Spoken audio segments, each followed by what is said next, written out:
নমস্কার, people's voice নিউজে আপনাদের সবাইকে স্বাগত। বাংলাদেশের অশান্তি চলছেই, বলতে পারেন এক কথায় ত্রাসের দেশ বাংলাদেশ।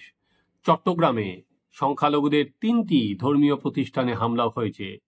ফের কিন্তু কাঠগোড়ায় সেই কট্টরপন্থীরা, এলাকার দোকানে ভাঙচুর হয়েছে। আবার চিন্ময় কৃষ্ণ দাসের গ্রেপ্তারির পর কিন্তু গ্রেপ্তারি থেমে নেই। এবার গ্রেপ্তার করা হচ্ছে সাংবাদিকদেরও।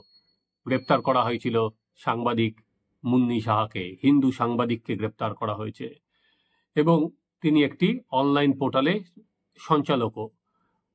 আপনারা দেখুন, আপনাদের একটা ভিডিও আমি প্রথমে দেখাবো। এই মুন্নি সাহাকে কিভাবে বাংলাদেশের যারা কট্টরপন্থী তারা ঘিরে ধরে তার কাছে সে সাংবাদিকতা নিয়ে তার কাছে জবাব চাইছে। এই ঘটনাটা হয়েছে বাংলাদেশের কারওয়ান বাজার এলাকার একটি জায়গায়। মুন্নি সাহাকে দেখে ঘিরে ফেলা হয় এবং সেখানে তারপরে খবর পেয়ে পুলিশ পৌঁছায়। আপনারা আগে ভিডিওটা দেখে নিন। যখন ভুল তথ্য দিচ্ছেন আপনাদের মাধ্যমে সর্বপ্রথম সেনাবাহিনী মিসগেট হয়েছে। ওই দিন পিলখানায় 57 জন সেনা অফিসার সেনাবাহিনী পিলখানায় হত্যাকাণ্ড ঘটনা। গুলজার আহমেদ বুলবুল, শাকিলের মতন লোকজন ওই দিন সেনাবাহিনীতে হত্যাকাণ্ড ঘটনা, বিডিআর পিলখানার হত্যাকাণ্ড ঘটনা। এই হত্যাকাণ্ড যখন হয় সর্বপ্রথম মিডিয়ার মধ্যে সর্বপ্রথম আপনি মিসগেট করছেন।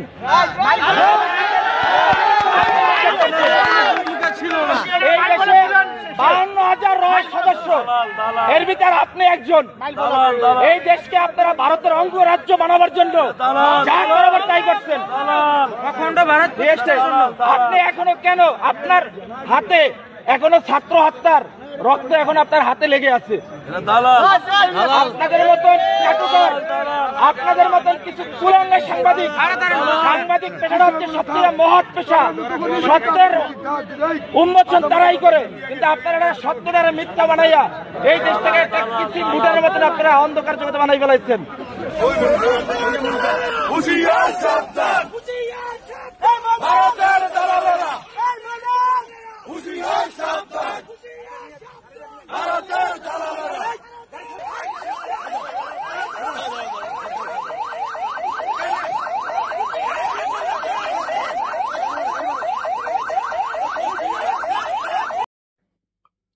ভিডিওটা দেখলেন, সেখানে মুন্নিকে ঘিরে ধরে তাকে পরামর্শ দিচ্ছে হচ্ছে বাংলাদেশের জনতা।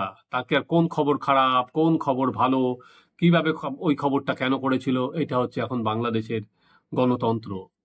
ওখানে যারা মৌলবাদী তারা ঠিক করে দেবে কোন খবর করতে হবে, কোন খবর করতে হবে না। ওর পরিচয়, এবং সেখানে বলা হচ্ছে সে ভারতের একটা অঙ্গরাজ্য বানাতে চায় নাকি বাংলাদেশকে, সেটাও তার বিরুদ্ধে অভিযোগ করা হচ্ছে। ওর একমাত্র ওর অপরাধ যেহেতু মুন্নি সেখানে এক হিন্দু এবং সে সাংবাদিকতা করছে। এখানে যখন মুন্নির কথা আজকে আপনাদের শোনালাম, ঠিক একইভাবে বাংলাদেশে আরেকজনের ঘটনাও আজকে চলুন আপনাদের আমরা তার অডিওটা শোনাবো। এই ছেলেটিও বাংলাদেশে গিয়েছিল তাদের পরিচিতদের কাছে, আত্মীয়দের কাছে, এবং সেখানে গিয়ে তার কি করুণ পরিণতি হয়েছে সে ঘটনাও আপনাদের শোনাবো। প্রথমে ভারতীয় এবং তারপর যখন সে শুনেছে হিন্দু, তখন তার ওপর অকথ্য অত্যাচার হয় এবং ক্রমে সে আর কি প্রাণ নিয়ে সীমান্ত পেরিয়ে আসতে পেরেছে। চলুন এবার আমরা তার সেই ছেলেটির অডিওটাও শুনে নিই। বাংলাদেশে গেছিলাম নভেম্বরের 23 তারিখে। ওখানে একজন পরিচিতের সঙ্গে আমি তার বাড়িতে বেড়াতে গেছিলাম। ঢাকায় আমি জুড়েনে বাগানবাড়ি অঞ্চলে গেছিলাম। আমি 26 তারিখ রাতে আমার ফেরার কথা ছিল। দিয়ে সেখানে সে বলে একটু ঘুরে আসি, চল, তুই তো চলে যাবি আজকে রাতে। দিয়ে সেই সময় বাজারে বেরিয়েছিলাম আমরা। বাজারে বেরোনোর পর কিছু বাংলাদেশি মুসলিম যুবক আমাকে ধরে আমাকে জিজ্ঞাসাবাদ করে কোথায় থাকিস। আমি বলেছিলাম আমি ইন্ডিয়াতে থাকি। তারপর আমার ধর্ম জিজ্ঞেস করে, আমি বলি আমি হিন্দু। তারপরে তারা আমাকে সাইডে নিয়ে গিয়ে আমার পকেট ছিনতাই হাতানো শুরু করে। আমার মোবাইল কেড়ে নেয়, আমার টাকা পয়সা সব ছিল পকেটে, সেগুলো কেড়ে নেয়। তারপরে তারা আমাকে মারধর করা শুরু করে, চাকু দিয়ে আমার এখানে মারে, পাথর দিয়ে আমার মাথায় মারে। আমাকে যাচ্ছে দেবে 5-6 জন মিলে আমাকে পিটায়। আমার সঙ্গে যে ছিল সেও ঠেকানোর চেষ্টা করে, সে বাঁচানোর চেষ্টা করে, তারও ফোন কেড়ে নেয়, তাকেও মারধর করার চেষ্টা করে। ওরা বলছিল যে তুই ইন্ডিয়ান হিন্দু, তুই কেন আমাদের দেশে আসবি, এই বলতে বলতে মারছিল। আশেপাশের মানুষের কেউ সাহায্য করেনি, কেউ সাহায্য করতে আসেওনি।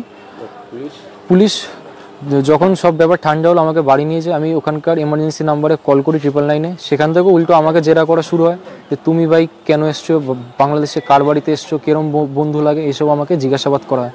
তারপর বলে থানায় গিয়ে ডায়েরি করতে। থানায় যাই, এই থানা সেই থানা সব দিকে ঘোরাতে লাগে। এই থানা হবে না, আরেক থানা হবে, সেই থানা হবে না, আরেক থানা হবে। চিকিৎসা করলাম, প্রায় একটা প্রাইভেট হসপিটাল গেলাম, সেখানে বললো এইখানে হবে না, অন্য একটা হসপিটাল হবে। এই করতে করতে ঢাকা মেডিকেল কলেজে যাই আমি। ওখানে যাওয়ার পর অনেক রিকোয়েস্টের পর তারপর আমাকে এই পুলিশ কেস করার জন্য যে রসিদটা দরকার সেটা আমাকে দেয়। তারপর আমার চিকিৎসা করে ওখানে কোনো রকমভাবে অনেক রিকোয়েস্টের পর পুলিশ কেস হয়নি। আমি পরের দিন সকালেও চেষ্টা করেছিলাম করার, কিন্তু ওখানকার এলাকার কিছু নেতারা, উকিলেরা, ওরা এসে আমার ওই পরিচিতের ফ্যামিলিকে প্রচণ্ডভাবে শাসায় যে আমি তো কেস করে চলে যাবো, তারপর তোমাদের কি হবে, তোমার ছেলে আছে। আপনারা দুটো আর কি, একটি মহিলা সাংবাদিক, হিন্দু সাংবাদিক, এবং একটি ছেলে যে এ রাজ্য থেকে গিয়েছিল এবং তার হিন্দু পরিচয় যখন জানতে পেরেছে, তার উপর অত্যাচার কিভাবে নেমে এসেছে, এই দুটো ঘটনা থেকে এটা বুঝতে পারছেন বাংলাদেশের এখন কি চলছে। এই যে মোহাম্মদ ইউনূস মাঝে মধ্যেই বলছেন না যে আমি তো জানি না আমাদের এখানে সংখ্যালঘুদের কোন নির্যাতন হচ্ছে না। তিনি ভারতকে বলছেন, তিনি ইউএনএ গিয়ে বলছেন যে সংখ্যালঘুদের নিরাপত্তা দিচ্ছেন। এই হচ্ছে সংখ্যালঘুদের নিরাপত্তার হাল, যেখানে ভারতীয় এবং হিন্দু পরিচয় পেলেই তার উপর আক্রমণ করা হচ্ছে, নির্বিচারে আক্রমণ করা হচ্ছে। এবং যারা চলে আসছেন ভারতে, তারা বলছেন যে মহিলাদেরও ছাড় দেওয়া হচ্ছে না। ইসকনের চিন্ময় দাসের পর চিন্ময় দাসের যারা সেক্রেটারি ছিলেন তাদের পর্যন্ত গ্রেপ্তার করা হচ্ছে, তারাও নাকি দেশদ্রোহিতার অভিযোগে অভিযুক্ত। অতএব বাংলাদেশ এর থেকে বেরোতে পারবে না, এর থেকে বেরোনোর কোনো জায়গা নেই, কারণ এখন কমপ্লিট অরাজকতা চলছে।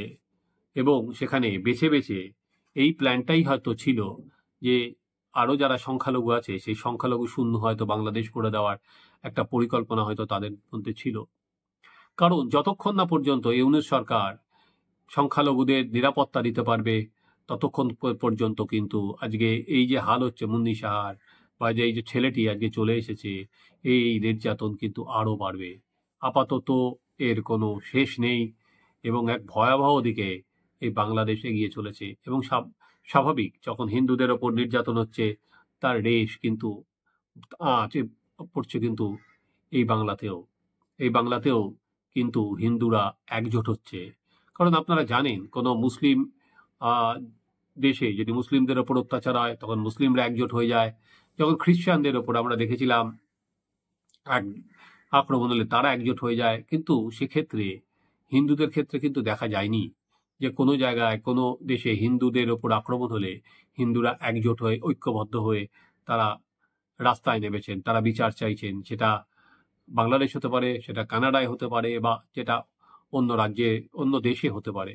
এইবার কিন্তু হাওয়া ঘুরছে, হাওয়াটা কিন্তু ঘুরিয়ে দিয়ে গিয়েছিলেন একজনই, চিন্ময় কৃষ্ণ দাস, চিন্ময় ব্রহ্মচারী।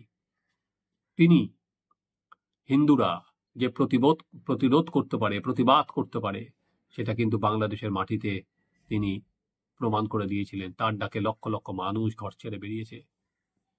তিনি যে আগুন, প্রতিবাদের আগুন হিন্দুদের বুকে জ্বালিয়ে দিয়েছেন, সেটা এখন শুধুমাত্র আর বাংলাদেশে আটকে নেই, সেটা ভারতের মাটিতেও আছড়ে পড়েছে। আপনারা দেখুন আমাদের চ্যানেল সাবস্ক্রাইব করুন, আপনাদের মতামত জানান।